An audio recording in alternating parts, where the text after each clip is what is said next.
పౌర సమాజం అంతా కోరుకుంటున్నటువంటి అంశం ఏంటంటే మావోయిస్టులు వాళ్ళ కోసం లేరు, వాళ్ళు ప్రజల కోసం ఉన్నారు.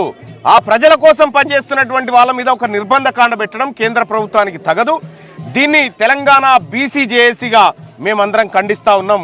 చనిపోయినటువంటి వర్గాల బిడ్డలందరూ మా బిడ్డలే కాబట్టి ఖచ్చితంగా మేము ఒకటి చెప్తా ఉన్నాం, ఈ రాష్ట్ర ప్రభుత్వానికి చెప్తా ఉన్నాం, కేంద్ర ప్రభుత్వానికి అంత చొరవ తీసుకునే స్థాయి లేనప్పుడు ముఖ్యమంత్రి రేవంత్ రెడ్డి గారు మీరు చొరవ తీసుకోండి, ఈ రాష్ట్ర ప్రభుత్వం చర్చలు జరపండి మావోయిస్టులతోని.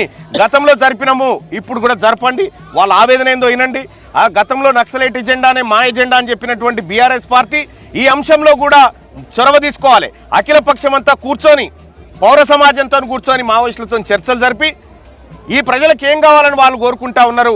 వాళ్ళు ఇప్పటికే 10 సార్లు లెటర్ రాసిరు, మేము శాంతి చర్చలకు సిద్ధంగా ఉన్నాం, మేము తుపాకులు వదిలిపెట్టి చర్చలకు వస్తామని చెప్పిన పరిస్థితుల్లో మీరు చర్చలకు ఆహ్వానించకుండా ఆడ తుపాకులు పట్టుకొని నరమేధం సృష్టిస్తున్నటువంటి పాకిస్తాన్తో చర్చలకు పోతారు. కానీ మేము ప్రజాస్వామ్యయుతంగా చర్చలకు సిద్ధమన్న మావోయిస్టులను అనవసరంగా పట్టుకొని అరెస్టు చేసి చిత్రహింసలకు గురి చేసి చంపడం అనేది భావ్యం కాదు.